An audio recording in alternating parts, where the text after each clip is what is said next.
Bachelor of hotel management లో university first rank, second rank, third rank. Sun international, Visakhapatnam, Hyderabad. 15 August సందర్భంగా ఆనవాయితీ ప్రకారం Andhra Pradesh governor justice Abdul Nazir గురువారం సాయంత్రం తన నివాసమైన రాజ్ భవన్ లో ఏర్పాటు చేసిన తేనేటి విందుకు రాష్ట్రంలోని అధికార ప్రతిపక్ష పార్టీల నేతలు, మంత్రులు, ఎంపీలు, ఎమ్మెల్యేలు, ప్రతినిధులు, ఐఏఎస్, ఐపీఎస్ అధికారులు, హైకోర్టు న్యాయమూర్తులు, పద్మ పురస్కార గ్రహీతలంతా హాజరయ్యారు. అయితే ఈ కార్యక్రమానికి మాజీ ముఖ్యమంత్రి వైసీపీ అధినేత జగన్ మాత్రం గైర్హాజరయ్యారు.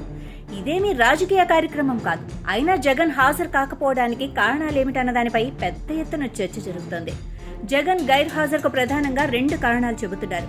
గవర్నర్ ఆహ్వానాన్ని మన్నించకుండా డుమ్మా కొట్టడానికి కారణం ఈ ఎట్ హోమ్ కార్యక్రమానికి ముఖ్యమంత్రి చంద్రబాబు నాయుడు అలాగే కాంగ్రెస్ రాష్ట్ర అధ్యక్షురాలు షర్మిల హాజరు కావడమేనని అంటున్నారు.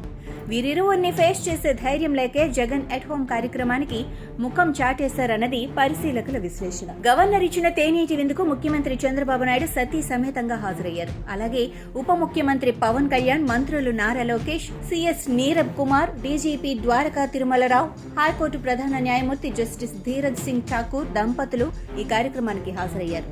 అదేవిధంగా రాష్ట్ర మంత్రులు, ఎంపీలు, ఎమ్మెల్యేలు, ఏపీ కాంగ్రెస్ అధ్యక్షురాలు వైఎస్ షర్మిల, సిపిఐ రాష్ట్ర కార్యదర్శి కె రామకృష్ణ తదితరులు హాజరయ్యారు. ఆహ్లాదపూర్వక వాతావరణంలో జరిగిన ఈ విందుకు హాజరైన వారంతా ఎలాంటి అరమరికలు లేకుండా పరస్పరం పలకరించుకుని మాట్లాడుకున్నారు. చంద్రబాబు నాయుడు, పవన్ కళ్యాణ్ ఇద్దరు వైఎస్ షర్మిలని ఆప్యాయంగా పలకరించారు. ఈ కార్యక్రమం సుమారు గంట సేపు సాగింది. రాజకీయాలకు అతీతంగా జరిగే ఈ విందుకు కనీసం ఒక్క ఎమ్మెల్యే, కార్పొరేటర్ కూడా లేని ఏపీ కాంగ్రెస్ అధ్యక్షురాలు వైఎస్ షర్మిల హాజరయ్యారు. కానీ ఆమె సోదరుడు మాజీ సీఎం జగన్మోహన్ రెడ్డి, వైసీపీ ఎమ్మెల్యేలు మాత్రం గైర్హాజరయ్యారు.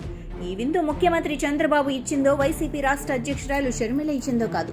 ఏటా 15 ఆగస్టు నాడు సాయంత్రం గవర్నర్ ఇచ్చే విందు.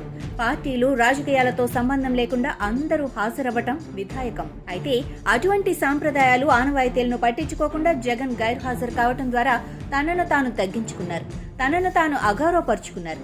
జగన్ తీరు చూస్తుంటే కేసీఆర్ గుర్తుకొస్తున్నారని పరిశీలకులు అంటున్నారు. గతంలో అధికారంలో ఉన్న సమయంలో అప్పటి తెలంగాణ గవర్నర్తో సరిపడటం లేదంటూ కేసీఆర్ కూడా ఎట్ హోమ్ను బహిష్కరించేవారు. ప్రజాస్వామ్యాన్ని, రాజ్యాంగ వ్యవస్థల్ని గౌరవించకపోవడంలో జగన్, కేసీఆర్లు దొందేనని పరిశీలకులు అంటున్నారు. తమ తీరు ద్వారా అదే నిజమని వీరిరువురు పదే పదే రుజువు చేస్తున్నారు.